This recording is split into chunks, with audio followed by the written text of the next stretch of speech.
जुलाई 23, 1944 यही वो दिन था जब पहली बार अलाइड फोर्सेस कंसंट्रेशन कैंप में एंटर करती है। और ये कंसंट्रेशन कैंप था Majdanek. Majdanek one of the largest Nazi concentration camp and also served as extermination camp, जहाँ पर हजारों लोगों को, मोस्टली यहूदियों को, गैस चैम्बर में डालकर मार दिया गया था। After the liberation of Majdanek, allied forces 27 जनवरी 1945 को एक दूसरे कैंप में प्रवेश करती है एंड वो कैंप था ऑश्विट्ज।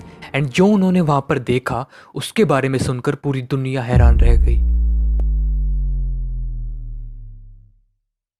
11 लाख से ज्यादा लोगों को वहां पर मार दिया गया और 7,000 से ज्यादा लोगों को वहां से रिहा कराया गया। लेकिन दुनिया तब ज्यादा और हैरान हुई जब कैंप में बचे कुछ लोगों ने कैंप का असली सच बताया।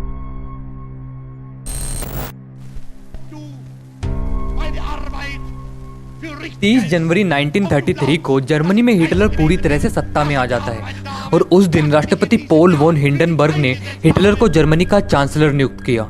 चांसलर बनने के बाद हिटलर और उसकी नाजी पार्टी तेजी से लोकतांत्रिक संस्थानों को खत्म करने, सत्ता को मजबूत करने और राजनीतिक विरोध को दबाने में लग जाती है। जर्मनी के कंसंट्रेशन कैंप कोई नई चीज नहीं थी कि वहां की पॉपुलेशन को इस बारे में पता नहीं था। वहां की पॉपुलेशन को इस बारे में अच्छे से पता था। जर्मनी में कंसंट्रेशन कैंप वर्ल्ड वॉर 2 शुरू होने से पहले से थे और जो पहला कंसंट्रेशन कैंप नाजी शासन के द्वारा बनाया गया था उसका नाम था डकाउ। और ये कैंप तुरंत ही हिटलर के चांसलर बनने के बाद एक्टिव कर दिया गया था। शुरू में ये कैंप नाजी शासन के राजनीतिक विरोधियों जैसे कि कम्युनिस्ट, सोशल डेमोक्रेट और ट्रेड यूनियन वादियों, बुद्धिजीवियों और नाजियों के खिलाफ बोलने वाले धार्मिक नेताओं को कैद करने के लिए बनाया गया था।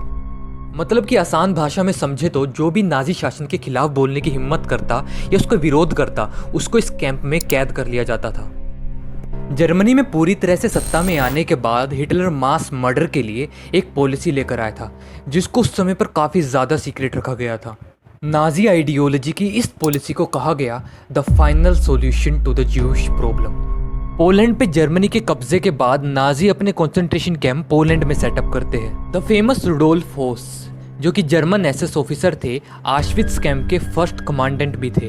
रुडोल्फ होस ऑर्डर देते कुछ क्रेमेटोरियम्स बनाने के लिए ताकि लाशों को उनमें जलाया जा सके। मई 1942 को 3 अवन इस कैंप में बनाए जाते हैं जो कि 340 बॉडीज को 24 घंटे में जला सकते थे और इसका उपयोग उन लोगों पे भी किया जाता था जो जिंदा होते थे। हर एक चैम्बर नाजी द्वारा किए गए नरसंहार, मानव क्रूरता और घृणा को दर्शाते हैं।